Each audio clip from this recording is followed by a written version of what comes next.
Hello everybody and welcome to another video. I'm going to do another Elementalist at least build discussion thing because I made a couple of refinements to mine. And also I put out the first episode of the Ascon Catacombs dungeon stuff earlier, and already there's a ton of comments on there about builds. And to tell you guys the truth, we haven't really focused on builds in that series. It's more about the difficult situations you're going to come up against and how you should be playing, how your playstyle should actually be altered as you reach these new situations rather than the builds. I do think that more of this game is how skillfully you can play and how you tackle certain situations rather than just build making. If you're seriously struggling, I would say it's probably just because you need to understand the mechanics of whatever you're up against a little bit better, just like that Lieutenant Kohler fight right at the start. So really in that series I don't talk about builds that much, but if you are going in and you're finding you're having terrible, you can't even get past trash mobs, right, and you're dying constantly all over the place and you really cannot see anything you can change, then maybe it's something to do with your build.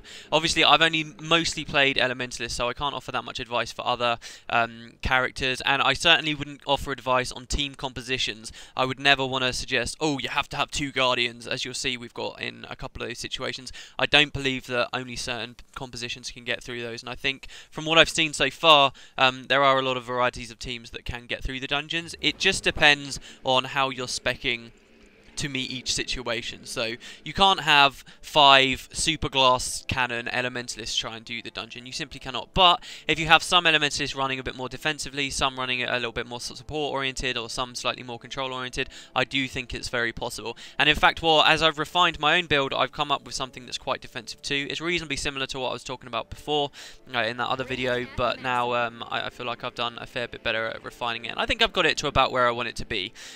So I'm in World vs. World.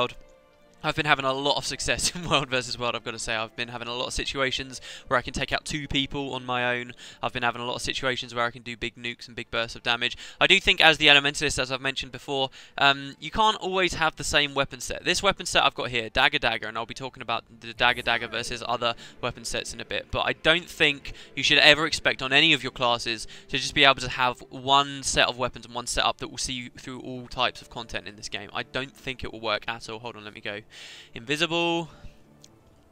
There we go. I don't think that'll work. So I do think there are a lot of situations where you can be using staff. And in fact, I have to be a little bit careful because I've put out so much footage that is dagger. Don't get me wrong. I don't think that these are the be-all and end-all. There's a lot of discussion on forums and stuff at the moment of people thinking that Scepter dagger is a better combo to go with. I actually don't agree with that, and I'll talk about that in a bit. But anyway, let's talk about how I've refined my build.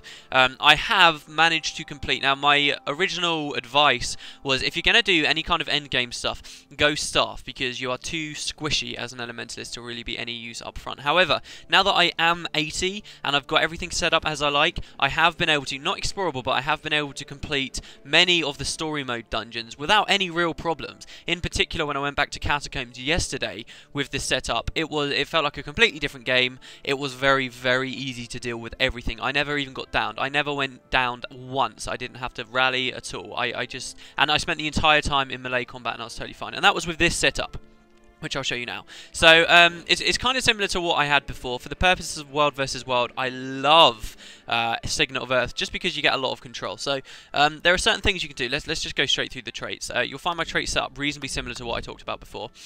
So we've got 20 in fire. This is something you can toy with. But fire, obviously, we've got our 2 miners, but I've gone with deal 10% more damage, and cantrips granting me might because I'm using 2 cantrips down here.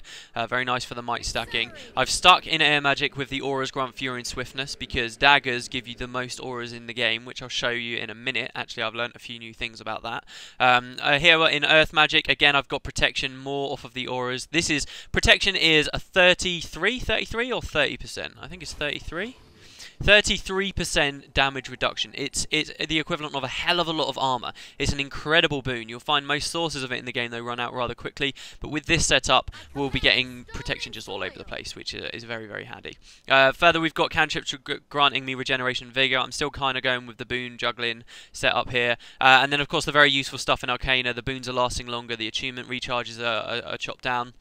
and we're getting more boons from swapping into the elements. And here I've got 33% chance to grant Vigor on critical hits. That's actually a very powerful trait. Don't underestimate Vigor. Vigor's increasing your recharge, your regeneration rate, sorry, on endurance, so you can dodge more often. And this trait here, because as you're swapping through, because of the minor here granting yourself Fury, because you have Fury so much while you're in combat with this setup, you have got a 52% critical hit chance, which is fantastic. That might be slightly inflated because of this all bonus here, but it's very good, and it does mean that that trait, if you are just hounding on a certain enemy, you can have Vigor lasting for like a minute, 2 minutes flat. It really will just stack further and further up on itself every time you crit, and it will be incredibly useful. So those are my traits, but here are a couple of refinements I found. So I've got a lot playing off these auras, okay? We're in Water Attunement, we get Frost Aura, okay? Which again, I've still got on automatic recharge by holding left control and right clicking it.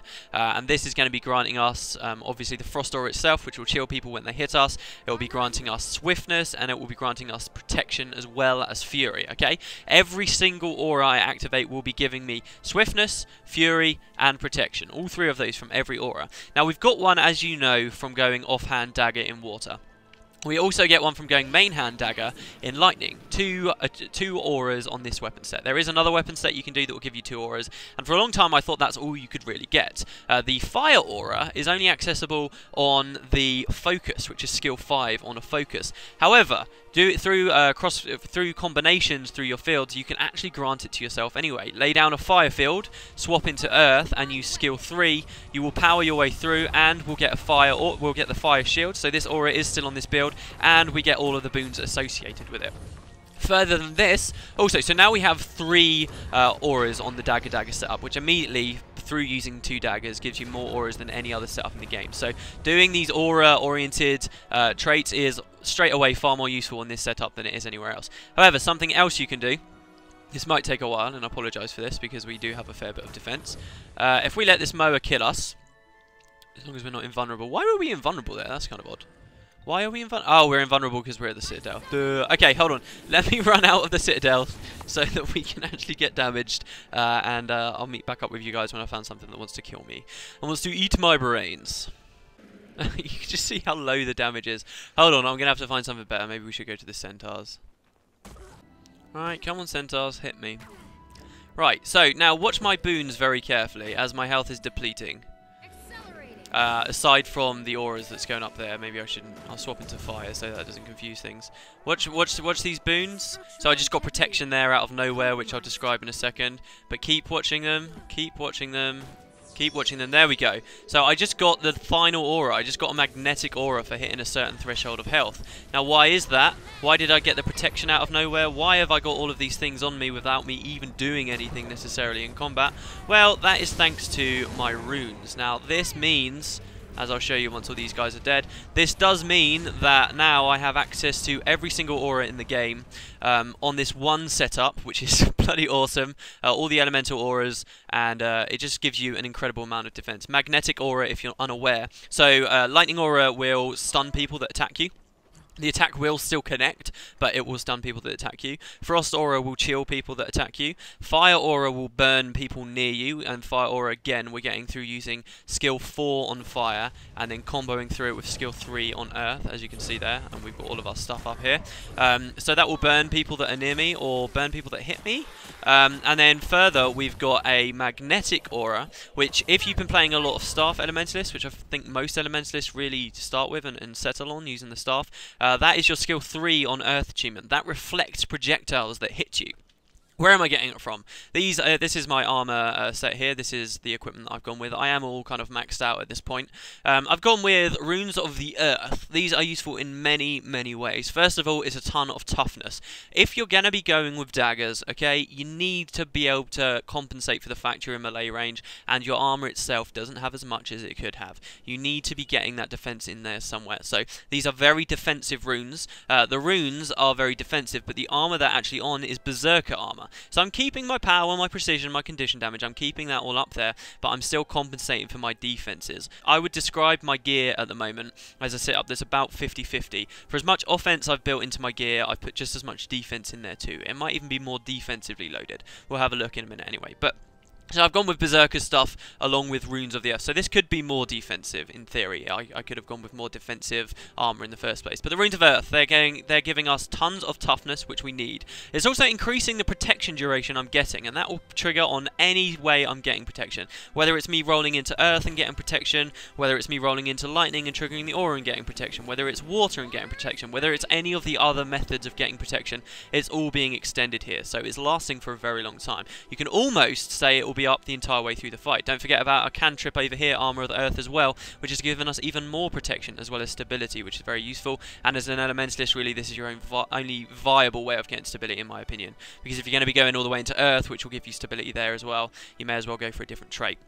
So that is also very useful, the protection duration. What else have we got? We can get protection, a 5% chance when we're getting hit, which you saw on the centaurs there earlier, which again is extended. And last of all, when we go below 20% health, it actually feels like you're on a lot lower health before it triggers than 20%, but when, it looks more like 10% to me, maybe even 5%. But when you fall below that threshold of health, you trigger a magnetic aura. This isn't just useful because we've got traits that are giving us loads of boons out of that aura, but it's just useful for the fact magnetic aura, in my opinion, is the best aura in the game.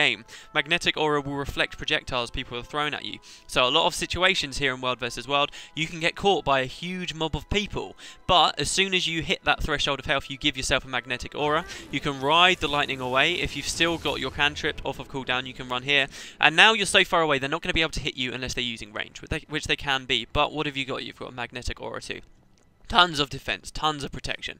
Looking further into my build here, I've got fairly defensive jewellery. Really, you have three options for jewellery that's got some kind of defense built into it. There's one set that will give you toughness and healing power, I believe. And then there are two options if you want to build vitality. You can go either crit damage and power with vitality, or you can go, I believe it's power and condition damage. I ended up going with the critical damage because I know I've got a lot of fury built into the build, which means I can always get more use out of those criticals. As you can see here in fights, I've got 52%. With a 24% damage increase on the actual crit. So that's all very useful. I feel like I'm quite happy with what I built here. As for the weapons, I have two Mystic Spikes. These are just the basic weapons you can get out of the Mystic Forge. Basically, what I will do is I will equip the Invader's Dagger. This comes from World vs. World. Very nice stats, by the way. You'll find these three stats, Power, Toughness, and Vitality, aren't craftable stats, but you can find them through various means. So you can get a dagger with Power, Toughness, and Vitality here in World vs. World. It's like 264 medals of honor, so it's not cheap. It took me a while to get. I've almost got 1,000 kills in World vs. World, and I only recently got this, so it did take quite a long time.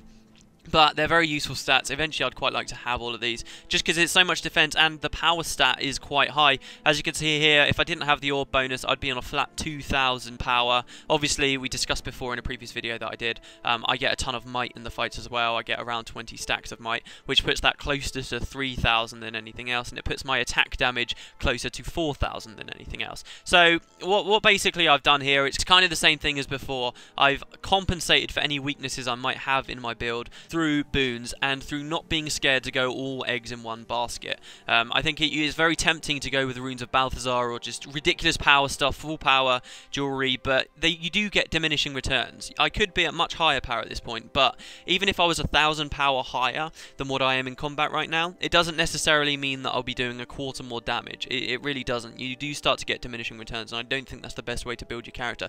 Don't be scared to go for defense, especially boon-oriented defense, because you really can tell the difference. It really feels good when you see like the magnetic aura or proc up or something. I'm always a player that I'm never too keen on building defense because it's harder to see how much that's helping you than it is when you're building offense, and you can clearly see, oh look, I'm doing more damage here. But really it is very rewarding. I think it's the way you should be playing if you want to be going any kind of melee kind of character with an Elementalist at least. So yeah, that's what I've been doing. One other thing as well, if we go back to the traits, hold on once I've killed this ram.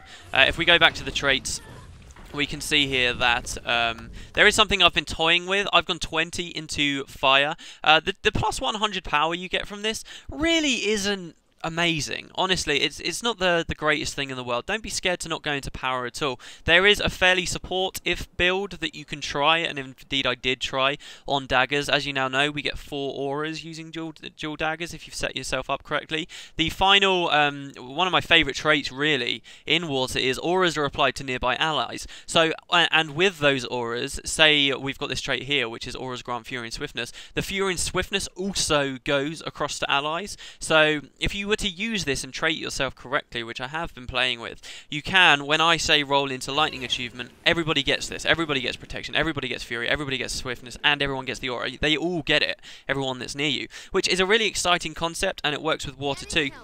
But sadly, the other 2 auras we have on daggers, which really would have made this shine, the fire aura, which isn't going to trigger it because I haven't got anyone to target, the fire aura from that, and the magnetic aura when I get low health, actually, whether it's an oversight or from ArenaNet or what, they will not trigger, they will not spread to your allies. So while we have 4 auras available to us, we actually only get to spread 2 of them, so it's not as useful as I initially thought it might be, and I've stopped toying with that. Another small refinement, as I say, if you don't want to go into fire magic, there's a very interesting trait called Bolt to the Heart.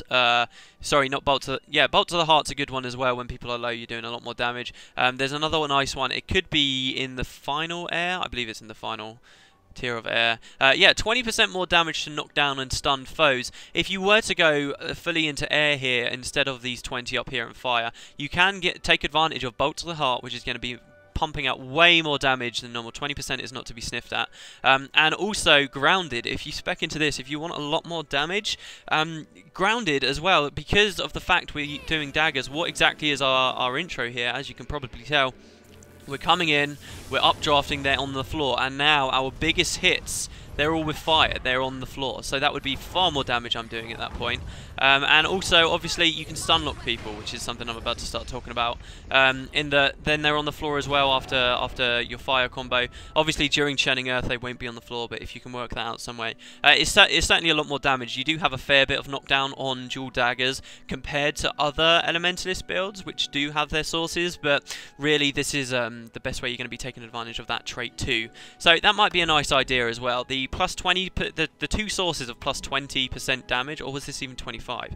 Yeah, no, the 2 sources of plus 20% damage through these 2 traits, actually very useful, and probably outweigh the 200 power you're getting from fire anyway, but just don't forget that obviously I'm running a build here where I'm getting might out of the cantrips, and you do get the 10% off of Infernal Fire, so really we're only looking at 30% difference, plus whatever the 200 power straight up offers. So here is another nice thing. Why have I gone with these utilities? The utilities are slightly different to what I was originally using. This is mostly world versus world setup I've gone with here. You do have various choices. First of all, Armor of Earth with this setup. With the traits that I'm using, Armor of Earth has given me 3 stacks of might, right? Which is fine. If you want something more offensive, you can, of course, go with Arcane Wave, which also will give you 3 stacks of might. Conditionally, you have to be in this, but that will give you 3 stacks of might. But it will give you an extra 1,570 damage too on top of it. Sometimes I play with this. To me, really, it is a question in this first slot. Do you want to go Arcane Wave or Armor of Earth? Armor of Earth is so nice, though, for the extra protection, the stability, and all the other stuff, just owing to the fact it is a cantrip. So I have been going with Armor of Earth mostly. It will help you in a lot of situations, especially escapes. You can do some ridiculous stuff because you don't just have all this defense built into your boons. Half of your sustainability is coming from your mobility. You can get out very, very quickly out of certain situations, and as long as you're not a complete moron, you really can survive way more than you should be able to. So yeah, Armor of Earth I generally quite like. I just love seeing all the boons popping up there. Whenever you manage to trigger it, so there is that. But my favourite new skill that I've been toying with for a long time, I was playing with Arcane Shield. This is quite nice. It will block 3 attacks and then explode on someone. It's definitely quite nice for a lot of the really stupid glass cannon thieves that run around in World vs. World and in various places, because they'll come, they'll Death Blossom you twice, and then it will explode in their face. They won't have done any damage, and they build themselves so glass cannon you can destroy them. Thieves, for the record, I have found to be the most difficult opponent in World vs. World, but only when they build some kind of durability. It seems that dual dagger and then short bow thieves, they can dodge all over the place if they trait themselves correctly. The short bow's got a dodge back, Death Blossom itself to dodge, and then they'll just bleed you out. They're very, very deadly. But Arcane Shield's certainly quite nice for them, but At the moment, I feel like nothing quite compares to Signet of Earth. I would love to actually have an actual player for you guys to see here, just how amazing this is. Because you can really piss people off, especially if you go technobabble, which I'll show you. Okay, so let's say this is someone running away from us or running towards us. What can we do on this setup to keep them away? This is how long you can keep them completely pincered down and under your control. So you can first of all stun them so they can't do anything. And then you can immobilize them so they can't do anything. And then you can immobilize them for even longer so they can't do anything. And then you can knock them down so they can't do anything. And then you can blow them out so they can't do anything. And then, once they're on the floor there, you can even shield them to get them away. Now, this is just a neutral mob, so that might not have seemed too impressive. But honestly, the amount of time you can keep a single opponent pinned down for there with just that very basic combo is incredibly frustrating to play against. It will... people obviously can build condition removal into themselves. And they can mitigate some of it, but this is some of the most control that I've seen on any character at all. And you're on a pretty reasonable cooldown for all of it as well. So let's just aggro this raptor, okay? So he wants to come at us. First, we'll immobilize him, so he can't get at us. And now he's coming back. Obviously, a player would be reacting a bit quicker, but he still can't get to us. Obviously, you have to move in for this immobilize, which is a bit of a shame, but it feeds quite nicely into that knockdown. And he can't get to us, and then finally you can updraft him. So that's a lot of fun to play with. I would suggest, obviously this has become a very world versus world oriented build discussion, but that is a lot of fun to play with, and it will pretty much ensure you win most 1v1s. The other nice thing about Signet of Earth, okay, the recharge on this, a 3.5 seconds immobilize is quite long, and it's only got a 30-second recharge, and it's passively improving your defense even more. So once again, you're just covering all of your bases. I feel like this is such a fun build to me because not only do you have mobility, okay? Not only do you have mobility, you've got a lot of power that's coming out, you're doing a lot of damage, and at the same time you've even got a lot of control and a lot of just straight up defense. You're just covering all of the different bases that there are. Now, I would say still, I have had my share of SPVP stuff, and I do know that, in general, Elementalists have a lot of a hard time in SPVP comparing to other classes that just seem to be able to build certain stats higher. They have more burst damage than us, they honestly do. Other classes have more defense than us. But if you just get used to this and play it as best you can, then this will see you through a lot of things, including dungeons. Definitely including dungeons. If we're looking outside of the scope of dual daggers, though, obviously you do have... I don't have one on me at the moment, sadly. You do have the Scepter that you can use as well. You can go Scepter main hand, dagger offhand. A lot of people say that this is better. I think they're being quite short-sighted. It has a bigger nuke. If you're in fire, Drake's Breath isn't incredible, but when you're on Scepter, of course, you've got Dragon's Tooth and Phoenix. So you're big, engage, you're riding the lightning in, you're updrafting an enemy, and then you can use Dragon's Tooth along with Phoenix, along with then your 4 and 5. It's a bigger nuke. It is. You will do more damage with it, but I find the other skills on the Scepter to be lackluster. Yes, you've got a bit more range, of course, because it's a Scepter, it's not a dagger.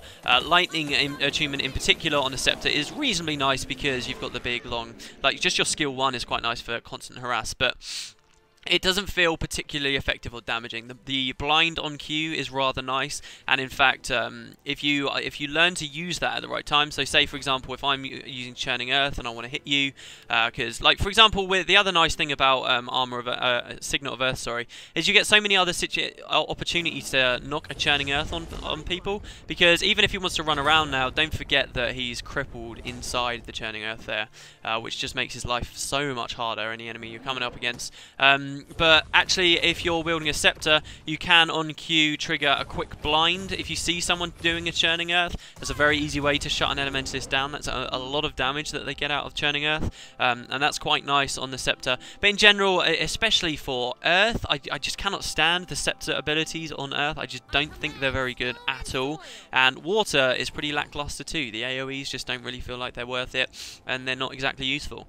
If you still find you're dying constantly, don't overlook a Focus as an Elementalist. Yeah, that's got a hell of a lot of durability on it, but I think that's more of an SPVP kind of thing to me, because I feel like I've kind of built enough in here. Last of all, Staff, which I guess I can actually show you because I got it equipped. I don't have that much advice for Staff, because... really you're going to have figured it out yourself. There's a lot of stuff with staff that's just kind of basic. Arcana, again, is reasonably nice for staff, just because it allows you, it's not even fully invested, is it? It allows you to increase the area attacks you do with the staff, which is rather significant. This is probably the most staff-oriented thing you can do. So that's our static field there with the trait on. Let's quickly turn it on, try and remember how big that was. And that's with it off. In fact, I believe... Hold on. So that's Meteor Shower there. Oh, is that with the trait on? That looks like that's with the trait on. Hold on. Is it still on? No, it's not. So that was with it off, and now if we go trait on, you can see it gets a little bit bigger. So that's something you can play with on a staff. But mostly with a staff, just you're more CC on a staff. This is your only mobility ability in, well, that sounded weird, in fire attunement. Everything else is all control. You've got your chills, which you can stop people getting to you from. In earth, you've got 2, you've got a cripple, and you've got an immobilize. In lightning, you've got yourself, again, actually swiftness, a bit more mobility, and you've got a stun. You'll see a lot in those dungeon videos I'm putting out. I'm using a staff in those because you're probably quite defensive as a staff wielder just by proxy of the fact that you're not near them in the first place. That's what you need to understand with a staff. Staff is good because you have so much range. Don't underestimate it. Look at the amount of range I've got. I am nowhere near that thing, and I can still hit it, and I can still do stuff to it. And especially from a range like that, where you're knocking it all the way back into a static field like that, you just don't let any enemies get near you, and it's very easy to stay way out of the action on a staff. And if things do get to you, as I say, you've got so much control.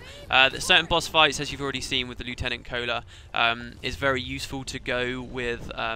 constantly crippling them, keeping the CC down. But there's, I mean, these could be players. There's just no way that they'll be able to get to you. That's even made the AI give up and run off and start regenning up. So that's the, I would say, play to your strengths with the staff. Never forget about magnetic aura. One thing I didn't mention in the Catacombs video, at least, is you can reflect Cola's projectiles with the magnetic aura. You should see me do that in the footage from time to time. But I would say, again, with staff, just because you're not going to be near anyone, and with proper play and proper positioning, particularly in PvE, where enemies aren't going to be smart enough to get around you, I feel like you are more free to build just more damage, straight up damage, in my opinion. But you might want to still have some kind of defense. Just accept that for a lot of these occasions, especially on the stuff where you don't actually get the auras really that you need, the one you do get obviously is in Earth, but it's got kind of a long recharge, and I don't really like it. I don't feel like it's worth building into the auras when you're on a staff. So just go with the more basic stuff. Go with the stuff that just seems like it's obviously going to be useful. Max out fire if you have to. If you really want to, max out fire. If you want to be slightly more supporty, then go with the water. In fact, one little tip for you actually, if you do want to be supporting in water, is a massive part of what it is to be a staff Ellie is laying down fields. This is how you're supporting people, not necessarily just by healing them straight away or giving them certain boons, but you're supporting them by laying down fields that they're shooting through, and they're getting extra effects. They're inflicting vulnerability through your static field. If you're in lightning achievement, they're getting might if they're blasting out of your lava font. They're getting all these different positive effects. In particular, in water, if you are trying to heal people up, laying a healing rain on top of someone, you don't expect the actual just the passive effect of being in it and giving you the regeneration being the thing that heals. Is when they start shooting through it and they're giving themselves more and more and more regeneration that's stacking up. That's what helps them out, and the same can be said for the geyser.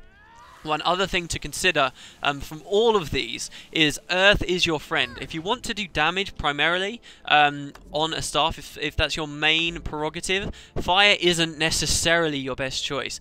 Your most damaging ability is Eruption. Okay, the amount of bleeding that stacks on people, 6 stacks that last long enough for you to pile it on there twice, because the recharge is only 6 seconds and they're lasting for 14.5 seconds, is very significant. Building fully into Earth while you're on a staff is very useful. There are some enemies in the game where once you're Spectrite, you will literally kill them. You can just lay down a little skill 2 on Earth and walk off. They'll get hit by it and they'll bleed to death before they can do anything. One skill and they're down. It's an incredibly strong ability.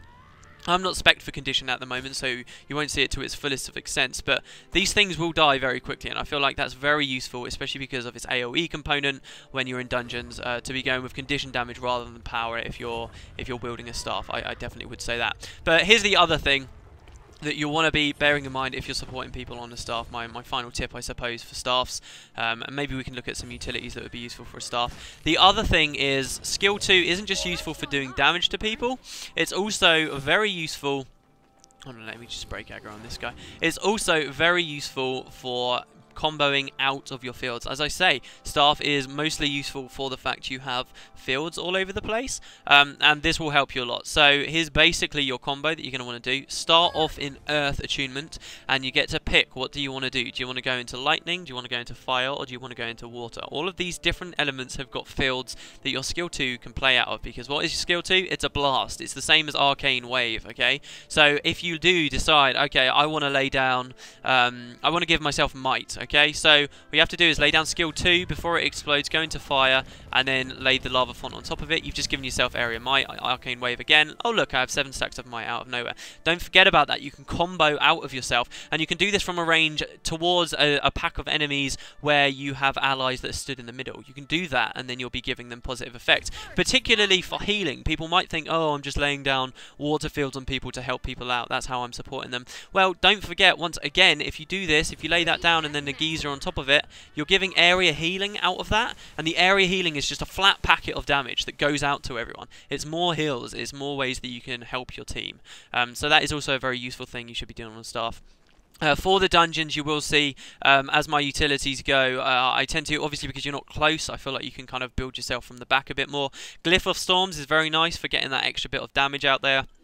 It goes very nicely alongside meteor showers and lava fonts, especially for taking down constructs, which you're going to be seeing a lot of in that dungeon series, particularly for the Ascalon Catacombs. So, Signet of Earth, not so useful. I don't really use that outside of World vs. World. That's just super fun for taking out people, pursuing people. I mean, Signet of Earth, to go back, to jump from one topic to another, but seriously, if someone is all the way over at that cliff, okay, I can... I need to be on my daggers, don't I? Damn it. I can be on dual daggers, and I can zip forward at them, I can lightning flash towards them, and then I have staff range. I now have a staff range for 3.5 seconds immobilized. So someone could be stood all the way over there, and in that instance I can still immobilize them and get all the way over to them, knock them down, immobilize them again, knock them down again, and it's a massive gap closer. It's incredibly fun. But as I say, outside of World vs. World in particular, I find Signet of Earth to be less useful. For my utilities, I've pretty much always got the Glyph of Elementals. If you're a human, Hounds of Balthazar is quite nice, but also get your other elemental up, and also when we're talking about the elementals, don't just use fire. Don't think, oh, fire, I've got to do the most damage. Water is very useful, very supportive. It's actually just as tanky as the earth one, I would say, but it heals your allies, very nice. And also, if it is a question of power that you want out of these elementals, don't underestimate, because I did this for a long time, don't underestimate this guy. Don't underestimate the